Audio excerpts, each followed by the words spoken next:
I don't often wear my heart on my sleeve. I just get on with the job in front of me.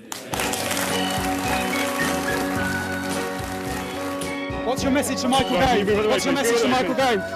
Having consulted colleagues and in view of the circumstances in Parliament, I have concluded that person cannot be me. At all that was his intention. Say you are my friend. Boris negotiated in Europe. I seem to remember last time he did a deal with the Germans, he came back with 3 nearly new water cannon. When I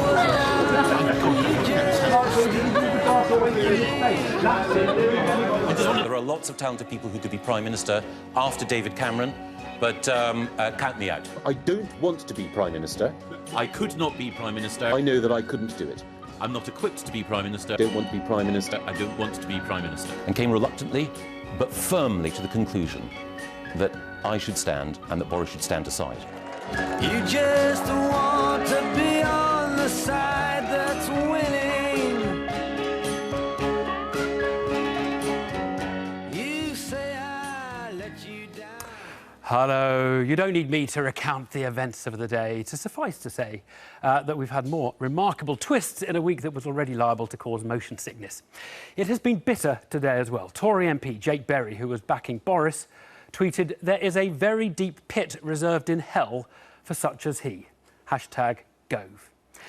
Now, you know how in conversations men sometimes dominate and women are overlooked? Well, the stage has been dominated by men. Today, the Gove-Boris drama. For a couple of years, it was about Boris versus Osborne. And yet it is now Theresa May who has quietly become the front runner. The bookies have her down as the new favourite. That's not always a good place to be, by the way, but we'll have more on her and the Conservative Party in the programme. First, though, the story of what has happened and how we got here. Here's our political editor, Nick Watt. They were the two big political beasts who were going to remake Britain's place in the world after an intense month together on the road. Instead, within the space of just 2 hours, their relationship disintegrated and the race to succeed David Cameron was turned on its head. Boris Johnson had been the front-runner amongst Brexit Tories for the leadership during the referendum campaign. But in a sign of how he was leaving no stone unturned, he dined with the Daily Mail editor Paul Dacre at this discreet Mayfair club earlier this month. He knew that if he was going to win the contest, he had to win over the Bible of Middle England. All seemed to be going swimmingly with Boris Johnson's plan for number 10 as recently as yesterday afternoon. In an office tucked away in the Normanshaw North building on the parliamentary estate, Michael Gove's long-standing friend Nick Bowles was briefing the Boris team on the speech for his campaign launch. By this morning, Bowles had a new job, Michael Gove's campaign manager. Later that afternoon, an email sent by Sarah Vine to her husband, one Michael Gove, was mysteriously leaked to the press. It gave us the first hint that all was not well in Team Johnson-Gove. The only thing that was a sort of canary in the mine, as it were, was the leaked email from yesterday. And a friend of mine emailed me and said, "Oh, is Michael standing as leader?" And I emailed back naively, as it turned out, suggesting that I didn't think he was. The Boris Johnson campaign had seemed to be on such a smooth flight path that the Sun newspaper printed an article overnight by the Justice Minister Dominic Raab hailing his political qualities. It's 6 o'clock on Thursday, the 30th of June. Good morning. This is Nadeem Zahawi, a fellow Johnson ally, had been expecting to cheer Raab on during a Today programme interview. Instead, he was rudely interrupted with a surprise request as he stepped out of the shower. I had a call this morning at 5:45 a.m. to say would I step in and do the Today programme with John Humphreys because Dominic Raab had pulled out. But I have no idea why this happened at such a late stage. Michael and Boris, as you know, they've been working together for 3 months, stuck in a big bus going around the country together. I think you were due to do the Today programme this morning and you had to pull out. Absolutely. I mean, look, there's an element of this which is farce. And people will have their 24 hours, 48 hours. And then when the dust settles, people understand we've got a choice. Because you've got candidates here who are going to stand and lead our country, not just the Conservative Party. And so the question is, what do you want?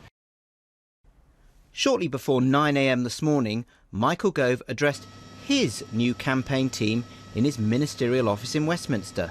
Even long-standing friends thought they were attending a Boris Johnson campaign team meeting. I was very surprised by Michael's announcement. I wasn't expecting it, and about 2 minutes before he walked in the room I thought something's up. This is not quite normal. I thought it was a kind of meeting to kind of get me onto the Boris team. But the minute he stood up, I knew I was in. At exactly 2 minutes past 9, Gove's team announced to the press that he had decided to stand for the Tory leadership. I have come reluctantly to the conclusion that Boris cannot provide the leadership or build the team for the task ahead. Overnight, the Justice Secretary had alerted allies of his decision, just as Boris was out making merry. Not a word was said to him or his team. I had no idea. I only, when I got back to the campaign headquarters, then it started coming on the wires. None of us knew. Boris didn't know. After the Gove bombshell, senior members of the Boris Johnson team hit the phones in their campaign office to shore up support. But at 11:20 a.m, the former London mayor telephoned an ally to say he was abandoning his leadership bid with the words, "I don't want to divide the party, I don't want to do a Jeremy Corbyn." Other members of the team were kept in the dark until Johnson spoke. I remember thinking, well, the longer he is, the less likely he will be a candidate, because obviously if you're a candidate you want to get out there and push your message. So we waited a while, I think about 20 minutes, and that made me think perhaps he was going to withdraw. He gave a strong speech, it was interesting, but there lacked a kind of energy, I think, and I think that was the sort of telltale sign. Good morning, everybody. Thank you very much. Bewilderment initially as to what happened between 9:05 p.m. last night, when I got a message from Michael Spad, to this morning. Shock, obviously. Michael Gove knows that he stands guilty on 2 counts of treachery: running a referendum campaign which brought down his one-time friend David Cameron and abandoning his old friend Boris Johnson. Allies insist he had followed his conscience to withdraw support from someone who is simply not up to the job of Prime Minister. I don't think people should read into this some long-term Machiavellian strategy. I think he agonised about it. You genuinely think this was a process of really... Yeah. I don't think Michael has ever set out with the ambition to become Prime Minister. I think he is making this bid now and wants to be Prime Minister now because he thinks he is the right person. He's looked at alternatives. He doesn't think that Boris Johnson is the alternative. The final straw for Michael Gove came when Boris Johnson failed to live up to a commitment to guarantee a senior campaign post to the Energy Minister and Brexit campaigner Andrea Leadsom. Gove believed this disqualified him from standing as Prime Minister on the grounds that he was either cavalier with his allies or could not keep his word. Michael Gove now believes his hour has come. But one friend said he knows he's got to knock it out of the park tomorrow morning at his campaign launch if he is to stand a chance against his arch foe, Theresa May. Mr Gove, what about Boris? Have you spoken to him? Did you betray Boris, Mr Gove? Nick Watt reporting there. Well, we actually have with us in the studio today a panel of Tory members. Now, these people are the most powerful people in the country right now because they're going to pick our Prime Minister and the whole direction. Look, thanks all for coming in. I think we should just run down the row. We'll start with you, John, and just who you're backing at this point and why, John. I'm backing Theresa May simply because I believe she's a unifying candidate for the party and for the country. Elizabeth? I agree with John. I think she's a unifying candidate. Sorry. Yes, she's the only person, really, who's going to be good at being Prime Minister. And she's a tough negotiator, and that's what we're going to need. She certainly looked the part today, didn't yeah, she? She looks the part. Come on then, Ollie, who are you backing? Well, I'm backing Andrea Leadsom. She's the only candidate, I think, that has the track record, the talent and tenacity and the toughness to deliver the best result for the country based on the mandate that the British people voted for last week. Fazana, how about you? Michael Gove, he's my man. He has conviction, competence, and also I'd like to see the next leader come from the Vote Leave camp. And who were you backing yesterday? Good question. Good question. Boris Johnson. Right, so you went from Boris. OK, now you're last. But in the hope that it would be a duo with Boris Johnson and Michael Gove. Azhar. Well, I'm undecided because it's early days and I want to see what contenders can offer, not just to the party, but also to the country, because they need to unite a divided country. OK, so we're going to come back to you all at the end of the programme. I'd be interested if you've heard anything on the programme that changes your mind. But look, let me just ask you, is it being edifying? Are you impressed by what you've seen? I mean, we all love the drama, the House of Cards stuff, but is it edifying, do you think? Well, I don't think anyone in the country would find it edifying. I mean, it's been like some sort of astonishing pantomime, frankly. And that's why it's so important that we unify behind a tough candidate now, one who shows leadership qualities, who can draw us together and make sure that we don't do what the Labour Party is doing right now. I think that you, as journalists, think it's quite fun, you know, people dropping like flies, everyone gossiping, stabbing each other in the back. But actually, in the country, I think people are really angry. I don't think the wounds from the referendum have at all been solved by this, and I think that the more this goes on, the worse it is. Right. Yeah. Quick show of hands here. How many of you are annoyed that you're not going to get a chance to vote for Boris? Because Boris is not going to be on candidate. None, any of you, all of you? You quite like to have had him on the ballot. Yeah, because partly because he would have emphasised a sort of politics that no other contender can offer at the moment. We're going to come back to you all at the end of the programme.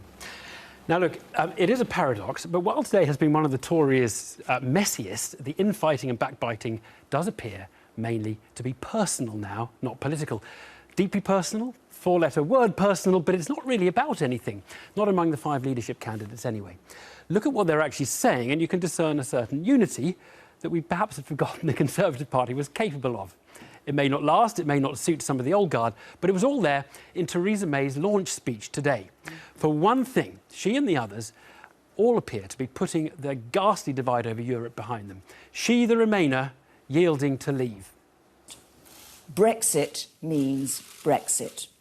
The campaign was fought, the vote was held, turnout was high, and the public gave their verdict.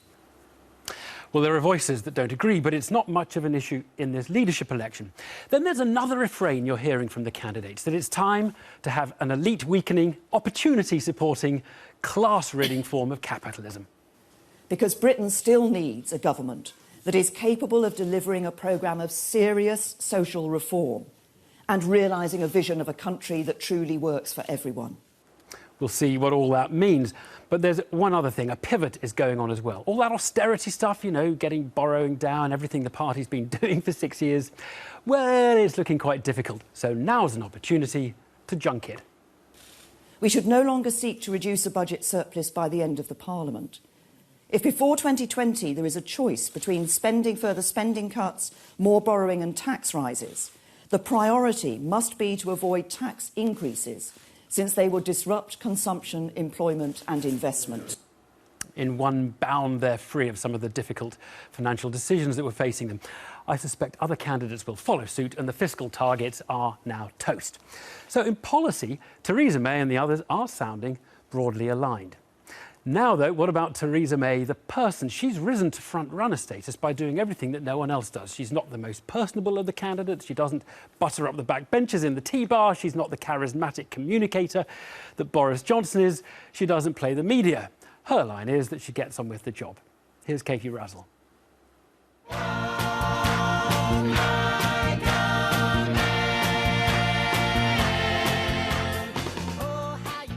It was the first track she chose when she appeared on Desert Island Discs. But Theresa May has never felt she had to walk like a man to achieve her political ambitions. Good morning. Today, the bookies' favourite to be Tory leader launched her bid to become the second ever female Prime Minister of Britain. I'm not a showy politician. I don't tour the television studios. I don't gossip about people over lunch. I don't go drinking in Parliament's bars. I don't often wear my heart on my sleeve. I just get on with the job in front of me. Well, I'm Theresa May, and I think I'm the best person to be Prime Minister of this country. Well, Theresa's never played by what people have come to regard as the normal rules of politics, of doing favours, getting favours in return.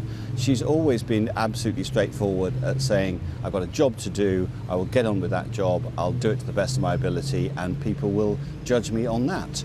And in a sense, it's the way politicians used to operate before the completely media-saturated age. But let's not kid ourselves. An anti-politician then, and the ultimate survivor. How has May become front-runner? Her first foray into public consciousness came with a speech to Tory conference as a relative non-entity. You know what some people call us? The nasty party. It was a watershed moment in the attempts to break with her party's toxic past, though not everyone wanted to hear it. Theresa May doesn't yearn to be liked, but that didn't stop her rising up the ranks under various Conservative leaders. Her reputation is as a conscientious hard worker who puts in incredibly long hours. As the longest-serving Home Secretary in 50 years, she's championed gay marriage and other progressive causes, but also the likes of the Snoopers Charter.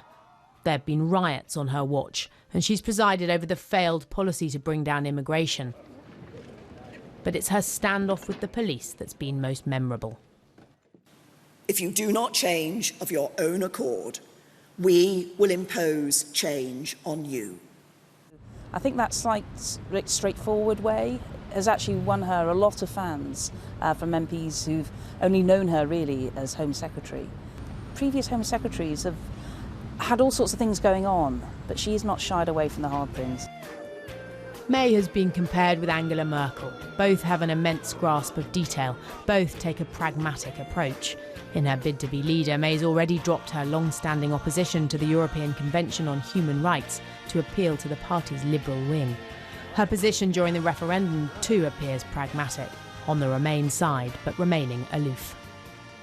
Well, far be it for me to interfere with the Tory leadership campaign. We've got enough problems of our own, but I think she's played it very cannily in her own interests in terms of the European referendum campaign by keeping a low profile, but that is very much her style, and we are in an era where people are both sick of flamboyance and politics as we've known it, even when they're slightly attracted by it, and she may be able to benefit from that anti-politics as we've known it, that lower key, that slightly more reserved and more thoughtful aspects. Who knows?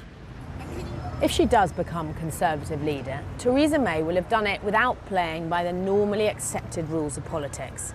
It will make her the first Home Secretary since Winston Churchill to reach the very top. Reports suggest Theresa May is exhausting to negotiate with, grinding her opponents down. There are suggestions David Cameron avoided confrontations with his Home Secretary. Unless her bid falters, those skills perhaps will appear useful as Brexit looms. Katie Razzle there. Well, a quick look now at what we think the state of play is in terms of MPs' endorsements for the candidates. A little graph here for you. Theresa May way out in front, 76 endorsements. Stephen Crabb is actually next on 22, Andrew Leadsom on 14, and Gove on 12. Doesn't mean much at this stage. I'm actually joined now by the Cabinet Officer, the Cabinet Office Minister, Matthew Hancock. Who are you going to support? Well, I think anybody who's watched the news knows that we are in incredibly difficult times, and I think we need somebody with a steady hand on the tiller, who's got proven leadership credentials, and so I'm going to be backing Theresa May. Why not Michael Gove? Well, I go back a long way with Michael. Exactly. And I think that he's a brilliant man. But I think right now, given everything that has happened over the past week especially, we need somebody who is steady and steadfast and determined. And over 6 years at the Home Office, you know, one of the most successful Home Secretaries in history, you could argue, I think Theresa is the person right now to provide that stability. Right. I mean, you've told us, and this hasn't been announced before you got here, have you spoken to George Osborne about your decision to back Theresa May?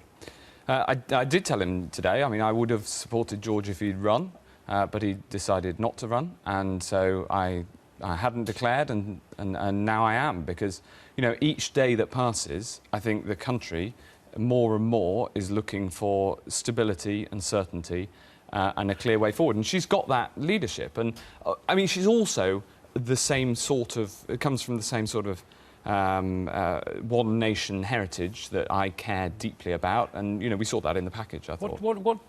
I mean, we're interested in what you think. We're also very interested in what George Osborne thinks.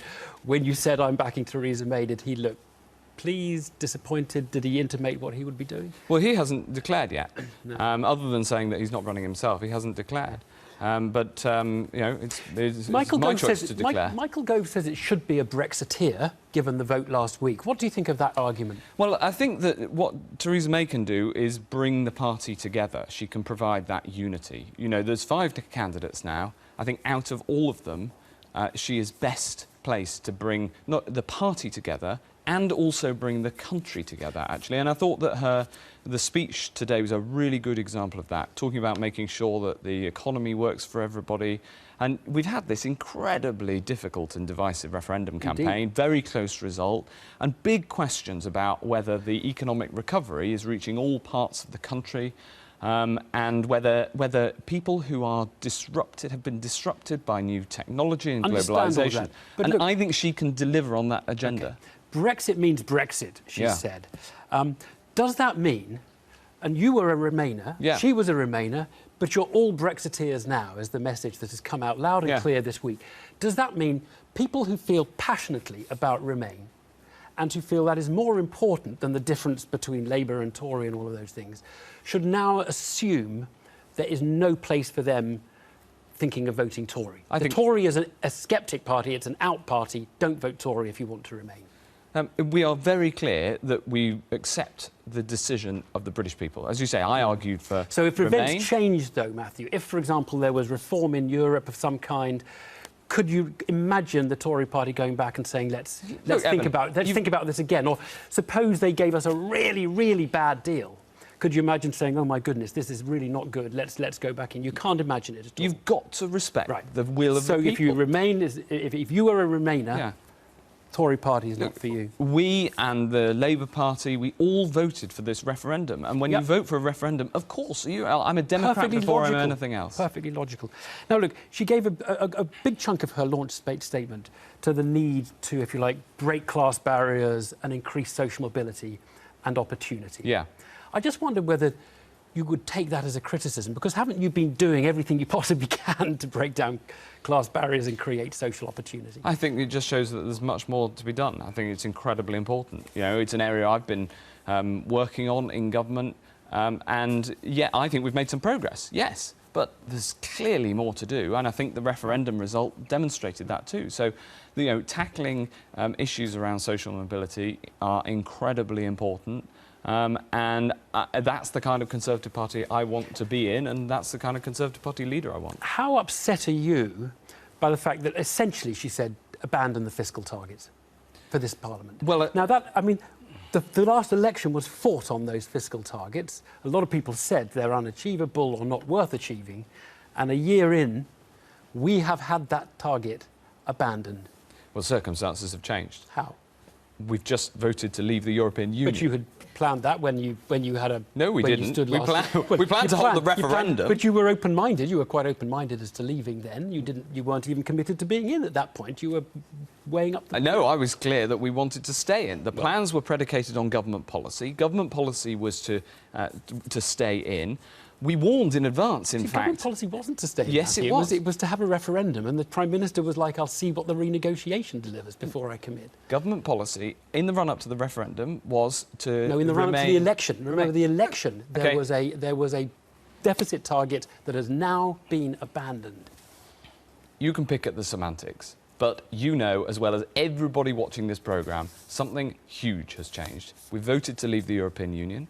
I said before that, as did many people and many respected independent forecasters, that the impact of that is likely to be negative for the taxpayer and for the fiscal numbers. So I think it's perfectly reasonable when that's happened, which wasn't part of the plans were all predicated on staying in, that you've then got to re-look at the fiscal picture. So I don't think that's not a problem at all for my support of Theresa May. I'm a fiscal conservative. I want us to deal with the deficit, but the timing of that has clearly got to change when circumstances change. Matthew Hancock, thank you very much indeed. Well, to stab one colleague in the back looks unfortunate. To stab two looks like ruthlessness. But that is what Michael Gove has done. He abandoned David Cameron and opposed him in the referendum.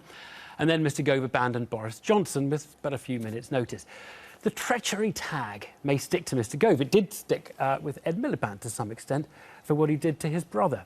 But it might be that Gove is just a conviction politician who can't help but stand by what he believes, even at the expense of his friends. Chris Cooks looks at the man and his beliefs. I believe that people should have the choice to be members of a union. Michael Gove has a slightly showier past than most politicians.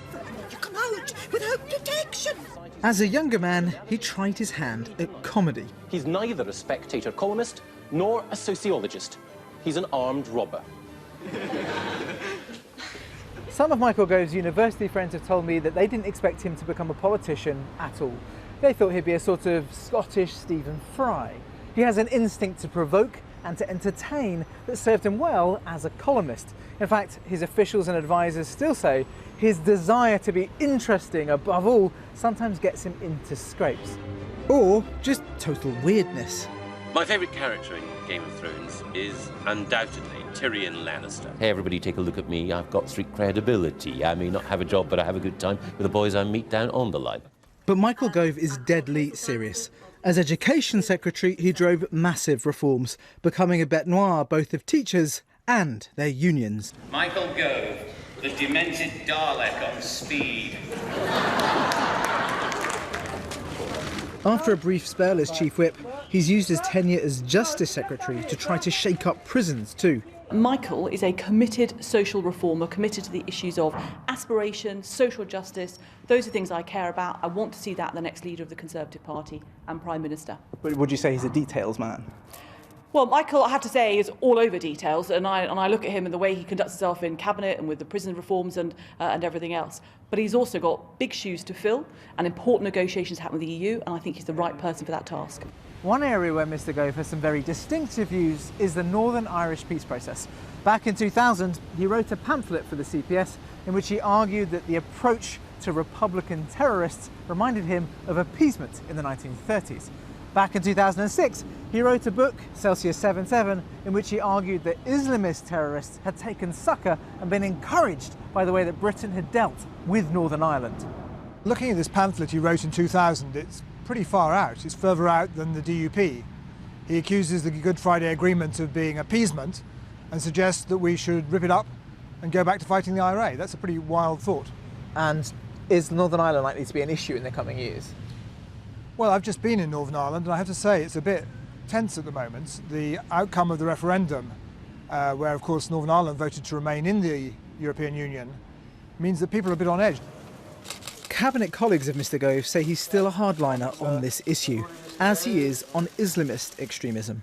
He's also a neoconservative, so in favour of the Iraq War that, back in 2004, he attacked the Daily Mail's coolness on it. In foreign affairs, as in so many other areas of life, if we were to follow the Daily Mail's advice, then we really would be heading for disaster. And you don't need to be Nostradamus to see why. No, we don't. But this week, a leaked email from Sarah Vine, Mr Gove's wife, revealed she thought they could win over Paul Dacre, editor of the Daily Mail. Wrongly, it's emerged this evening. He's gone for Theresa May. The leaked email, though, also suggests they could get the support of Rupert Murdoch. Official records show Mr Gove, a former employee of Mr Murdoch's at the Times, has maintained close contact with the Murdochs and their executives, meeting them time and time again.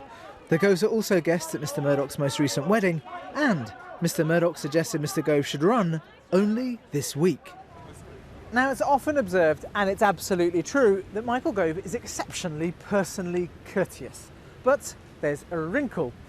It's very striking that people who cause Mr Gove personal difficulty often face quite bizarrely vitriolic press coverage shortly afterwards.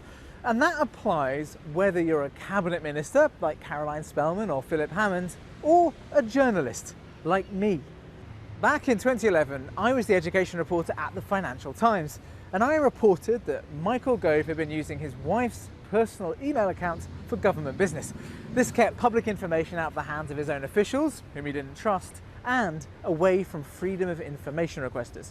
In reply, I got a wave of quite nasty personal press comment by friends of Michael Gove, and anonymous Twitter accounts repeatedly abused me, and attempts were made to get the company that owns the Financial Times to fire me. Mr. Gove has less polite people on hand. For example, Dominic Cummings, his most aggressive aide and a former bigwig in Vote Leave. Two men united by radicalism, if not temperament. I would characterise Michael Gove as being essentially a radical, a conservative radical. It's easy to think of him as very much in the same stable as David Cameron. They came in as part of this sort of compassionate, modernising force in the Conservative Party. But I think what I've learnt working with and seeing Michael's activities and views over a sustained period of time is actually he and the Prime Minister are very different individuals. The Prime Minister, a small c Conservative, Michael Gove, a capital R radical. Say what you like, but life under Michael Gove's premiership certainly wouldn't be dull. Chris Cook there. Well, I'm joined now by two MPs who until this morning were both backing Boris Johnson. Now that he's out, Jacob Rees-Mogg has switched to Michael Gove, while Nadhim Zahawi is backing Theresa May. We saw Nadhim in Nick's package earlier. Jacob Rees-Mogg, what do you think of Michael Gove's behaviour this morning, and how acceptable was it? Well, I think Michael Gove has changed his mind, and I think politicians ought to change their minds and announce it to the public. So I think what he has done is extremely brave. It came late in the day. Nobody in their right mind would have plotted it this way, so I'm convinced that it is genuine. He came to a conclusion, he told everybody, and I think he would be an excellent Prime Minister. Michael has been a great campaigner for the Vote Leave team. I've worked very closely with him on the campaign team. He's a huge talent. The bit that your clip missed out there is the prison reform, which I think is incredibly valuable. I was shocked this morning. 9:05 p.m. last night, I had a message from his special advisor saying, you know, we're all on, looking forward to seeing you at the St Ermines for Boris's launch.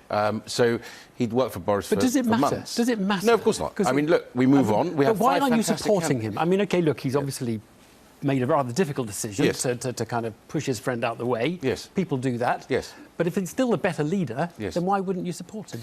Well, I think the leader, as you heard from my co-author, Matt Hancock, the Paymaster General, should be someone who can unite the country. 17 million people voted out. They should be someone that can deliver for those people, especially those on national living wage, who were hurting by free movement. But also someone who can govern for the 48% who want to remain. Now, what does that mean? You asked that question earlier. For me, what that means for the people who voted to remain, they want to see the economy being robust and strong and a settlement with Europe. Theresa May called me in. I met with her today. She reassured me that the negotiating team will be led by Brexiteers. She absolutely has this sort of steely resolve that she wants to get a deal, and she's stubborn enough to do that and get a deal on the economy, and she can unite the party. My membership in Stratford-upon-Avon, I rang today my chairman. He said, we are overwhelmingly behind Theresa May. That is why I've decided to join her campaign. I mean, why are you picking Michael Gove? Because in some ways, he perhaps doesn't look the winner that Theresa May does, and perhaps not quite the unifier that Theresa May would be. Well, I've always thought that Michael Gove would be an excellent candidate and a brilliant Prime Minister. I encouraged him to stand earlier on before he had decided not to. So it's natural for me to support him now. I think it's essential that the new leader supported Leave. Very much so. No. You're ruling out half the party, basically. Yes, I am. That this is a very big decision that the British electorate has made, and it needs to be in the hands of somebody they can trust who really believes that Leave is what we want, not somebody who's half-hearted about it. There will, in the process of leaving, be some compromises that have to be made with the European Union. He's going to go down. He's going to go down as... I mean, the issue about treachery is clearly going to be around him, isn't it, and hanging around. No. Is it not? No? But your party used it against Ed Miliband in the general election 4 years after. That was against his brother. No, that's a little bit different. You used it against Ed Miliband. But That's right, but that's against his brother. I think fraternal infighting is very different from somebody who says, as a matter of principle, I think the leader I was going to support isn't going to do it successfully. You've known him for 30 and years. Therefore, I must put my name forward. Do you think really the treachery tag will hang around? Well, people have to draw their own conclusions. All I would say is he spent 3 months with Boris on the bus, going up and down the country. He came on board as soon as the result was known to chair the campaign. What about the manner today? I mean, because Boris really had very little notice before his own... He had zero launch. notice. Michael announced his decision before he had told Boris. So... but look, that's behind us. We now have 5 strong candidates. Do you think he planned it? Do you think because there are people saying he'd thought of this all along? I don't know, is the honest answer. You'd have to ask him that question. My point here is we need unity. We need unity of the party. We need to govern as a one-nation government. The best person to deliver that is Theresa May. He can't have planned it because it would have been idiotic to plan it that way. And I think his correctness in doing it is assumed by the reverse, that if he had decided to back a candidate in whom he no longer had confidence, that would be letting the country down. Therefore, once he had come to that conclusion, he had to announce it, however late, however personally inconvenient, and it shows him to be a man of very strong principle. Nadeem Jacobs, thank you both very much. Well, what's the story with Boris Johnson in his lively journey over the years, the rise, the fall, the next rise, the latest fall? He has exposed something. How stale many other politicians are in projecting personality or thought. The jovial persona appealed to many. But perhaps there is a clown ceiling in politics that you can only go so far with the antics, self-deprecation and bonhomie. Here's David Grossman. For those who see Westminster populated by identical cutouts, Boris didn't just stand out, he dwarfed many more senior politicians. There is now a Boris-shaped hole in the Conservative leadership campaign and, who knows, perhaps in politics too. He has an astonishing ability to communicate with the wider public and to carry them with him, both on television and if he walks into a shopping centre. If most politicians walk into a shopping centre, people perhaps feel slightly irritated that there's someone in the way as they're on their way to Boots or something. But Boris transforms the atmosphere, and at least until the last few days, even the people who regarded him as a clown found him highly entertaining. And he really was, in that respect at least, a bigger figure than just about anyone else one can think of in British politics. You're just here to upstage the Prime Minister, aren't you? The cameras would have been drawn to Boris in a room full of rock stars and models. Other mere politicians never stood a chance. And for political journalists, desperate for something interesting to report on, he was the motherlode. We haven't had a story all week. You've got to help us. Say something. Say something ill-considered. No? I'm speaking around unvarnished common sense. Just stop there for 1 sec. And Boris didn't disappoint, except those he worked for. Party leaders found him unmanageable, distracting. He could shred a meticulously formulated news grid with a ruffle of his hair. What do you do with a problem like Boris? Boris has strong views about lots of things. David Cameron's predecessor, Michael Howard, had fired Boris Johnson from a junior front bench job for lying about an affair. Cameron offered his former school friend redemption in municipal politics. Are we ready? Are we ready? Yes, we are. The venues are ready. As London Mayor during the Olympics, Boris Johnson went international. He was seen by his party as very useful, if a little too fond of acting the fool. That changed abruptly with the referendum and his support for Vote Leave. He was now seen as a mortal threat, and the Conservative establishment went for him ruthlessly. You can't call Boris a liar. I think he's one of those people in life who simply doesn't really understand the difference between fact and fiction. Even those who'd worked closely with him accused him of opportunism. It was a spectacular miscalculation. I don't think his heart was in it. He's a sufficiently uniquely good communicator that he almost single-handedly helped deliver 17 million people to vote for this course of action. But in the end, having secured that victory, clearly Michael Gove, among others, had some doubts, grave doubts, about whether Boris was going to deliver on what he persuaded the British public to vote for. And there lies the mistake in the end, the miscalculation on a key issue of our day, and he's paid the price for it. The rest of us are paying quite heavily for it as well. After the result, the anger of frustrated Remainers focused on Boris. And for a man used to popularity, this was, say friends, deeply upsetting. After his many mishaps, Boris Johnson has been fond of quoting this song. But can he really get up again this time? He'll behave extremely well if asked to play some minor role in the next Conservative government. He'll play it with good grace, and he'll wait and see what happens.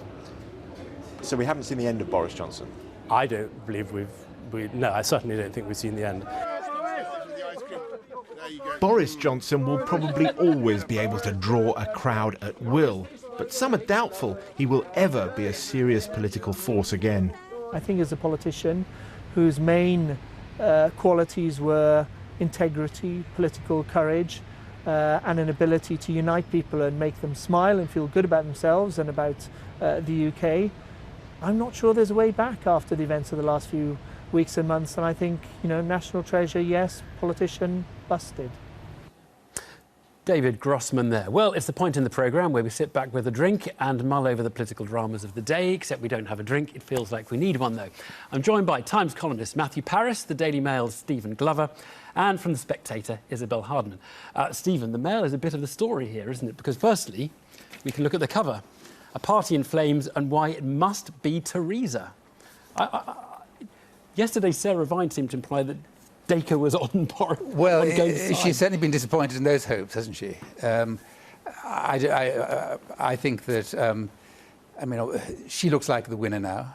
I think that the tag of treachery is going to stick to Gove. Yeah, I mean, it's one thing for him to decide, as a matter of principle, to back Brexit and therefore to go against his old friend David Cameron. It's another thing for him to drop his friend, his close friend of 30 years, at a moment's notice, leaving him absolutely no scope except to withdraw. And I think politics is a dirty game, but many people will say that's just going too far. And you would support Theresa yourself, would you? Yes, reluctantly, because she's a Remain and I'm Brexit, and as indeed is true of the Daily Mail. But she has at least. I think she's got integrity, and I think she's knows what she wants, and I think she'll have a broad-based team. She might get a News International. She might get a Murdoch endorsement, of course, mightn't she? Well, she might. Murdoch loves Gove, of course. I don't know. That's a bit more complicated. Right, and it's not your. And it's not my Billy. Well, what about the other two of you, Isabel? Do you think that Gove, the treachery tag, has finished him? Yeah, I absolutely agree. A number of Tory MPs who I spoke to today, not just those who had been backing Boris, but just more generally, were really shocked at Michael Gove's betrayal of Boris and the way he did it at the very last minute, leaving Boris with only a few minutes before the deadline for nominations to work out what on earth he was going to do.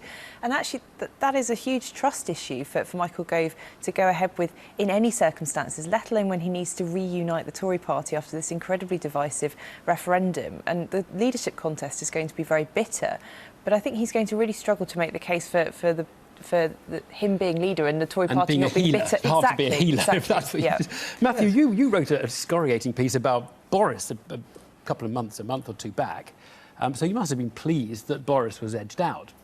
Well, I thought that he would have been a great liability to the Conservative Party in any general election. So, yes, from the party's point of view, I'm pleased. I'm not quite sure that Stephen and Isabella are right about the effect of the assassinations that Michael Gove has carried out on the Parliamentary Conservative Party. They quite like assassinations. They quite like toughness. His old image was really of a rather unworldly, terribly intellectual, elaborately courteous character. We've seen a completely new Michael Gove, and some people are going to like that.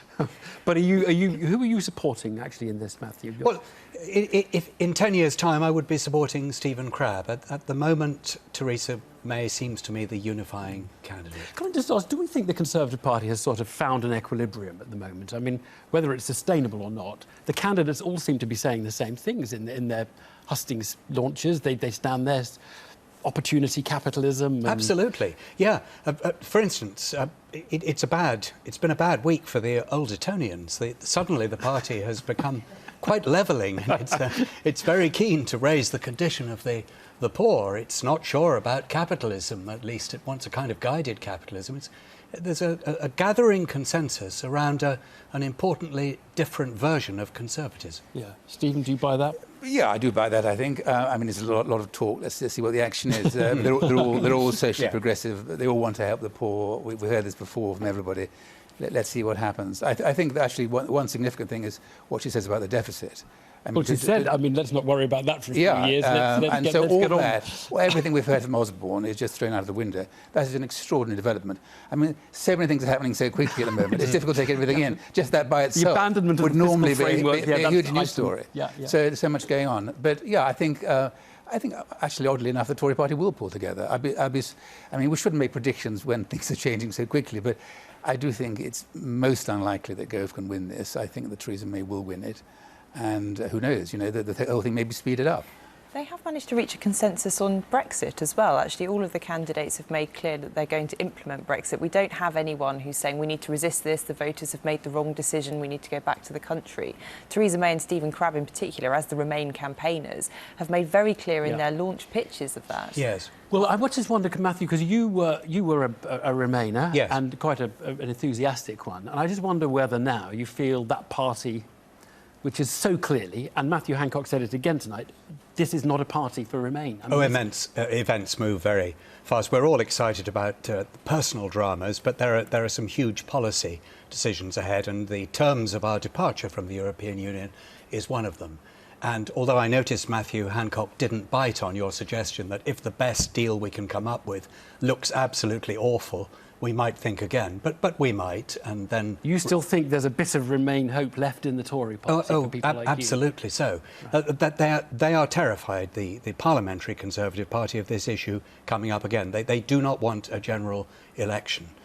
Only UKIP could do well in a general election, and I'm beginning to wonder whether there will be a leadership election. Right, well, I was going to ask the same, because if you're backing Theresa May and the MPs are backing Theresa May, do we need to take the country through this agony for the next 11 weeks before we find out who our Prime Minister is? Well, Boris has only just pulled out, and actually there are very impressive other candidates, and we have still got a lot of former Boris backers who are considering their position over the weekend, and I think some of them might come out as a group on Monday and come out in favour perhaps for Andrea Leadsom, so it might boost her. We haven't really talked about OK, no, we haven't talked about the other candidates, and maybe we should, actually, because who do you think will be if the MPs go ahead with this, they vote for two that go forward to the members, who do you think the other one will be? Well, you're asking me for a prediction, yeah, which is not a good thing Go at the on. moment.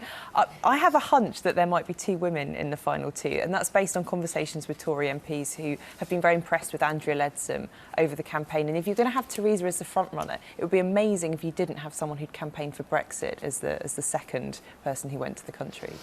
Yeah, I agree. I think Andrea Leadsom was incredibly impressive during the referendum campaign, which now seems about 1,000 years ago. But trying to think back to that, she was very, very good, as was Boris actually. But he hasn't got any rewards for it.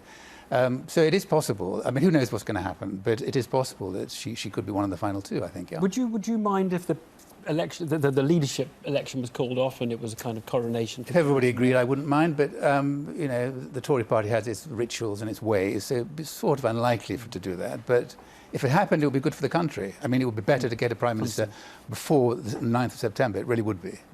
I mean, we're looking at the potential prospect of having a British Prime Minister who's a woman, an American President who's a woman. I mean, it's quite and a German Chancellor. Yes, I mean, that is quite a Theresa May lineup would match Merkel, I think, in terms of steeliness, wouldn't she? I mean, she looks as though she could look at Merkel across the table. Do British voters wanted Angela Merkel? Is our good question on which to end. Let's leave it there. Thank you all very much indeed. Meanwhile, back in the real world, the great challenge of renegotiating a new EU relationship does still confront us. The pre-posturing is still underway. We don't know which comments to take seriously and which are bluff. But when Article 50 is eventually invoked, we'll be negotiating with the unelected EU Commission, acting under the influence of the heads of state in the European Council and, of course, the European Parliament. A key issue for us is trade, and our diplomatic editor, Mark Urban, who's in Brussels this week, managed to sit down with the Trade Commissioner.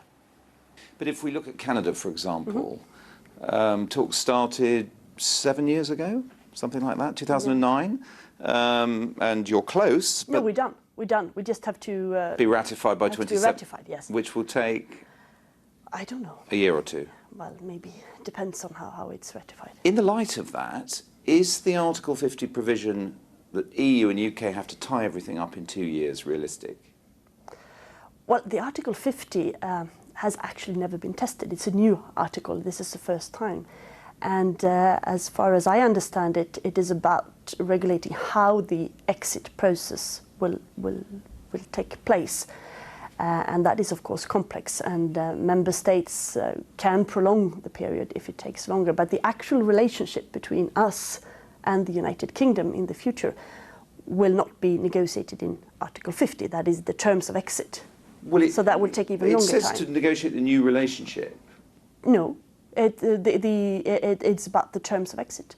So there are actually two negotiations. First you exit, and then you negotiate the terms, the new relationship, whatever that is. So what position do you see the UK being in between exiting and having its new terms of trade in place? Well, right now they are members. We are 28, and until they exit, they will remain members.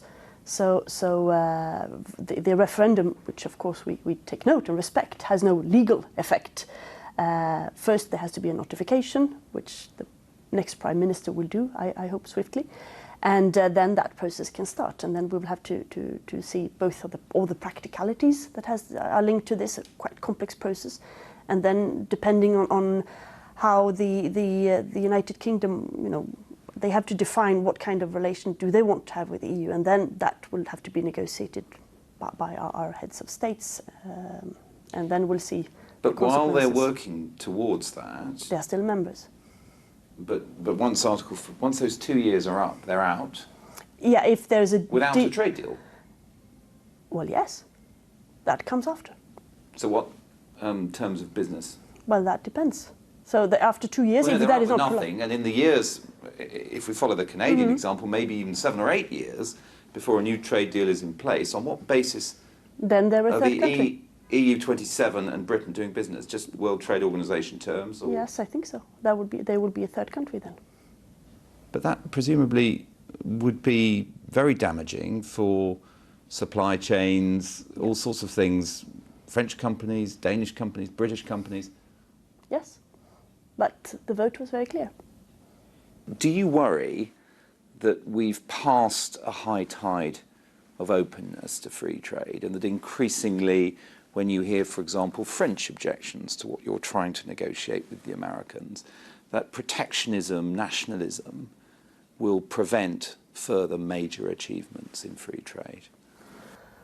Well, protectionism is growing globally. There are lots of studies. We have had an internal study. There was one from OECD. There has been from different independent trade-related think tanks and organizations coming lately that shows that protectionism globally is actually on its rise.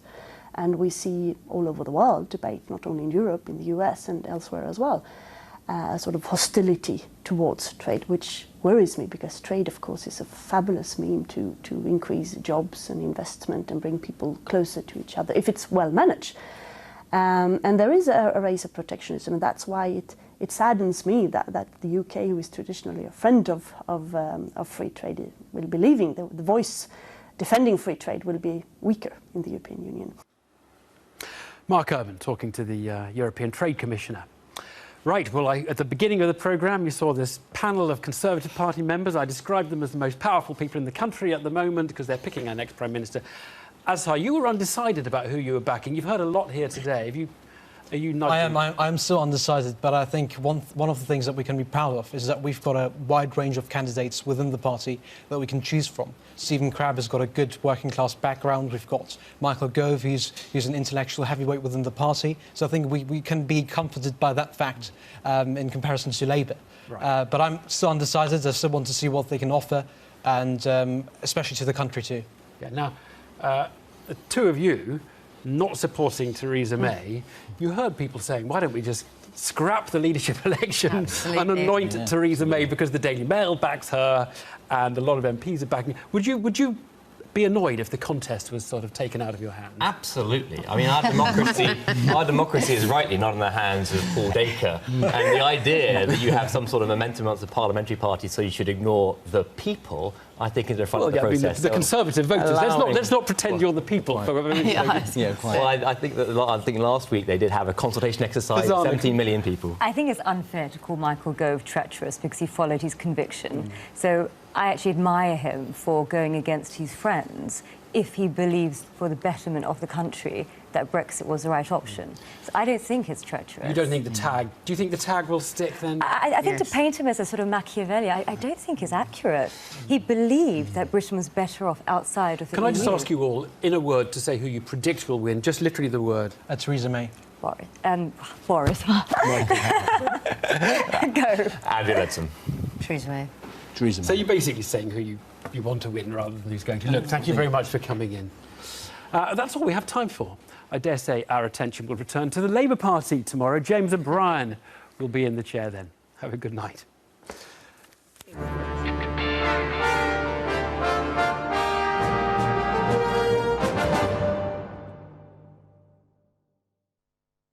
Hello.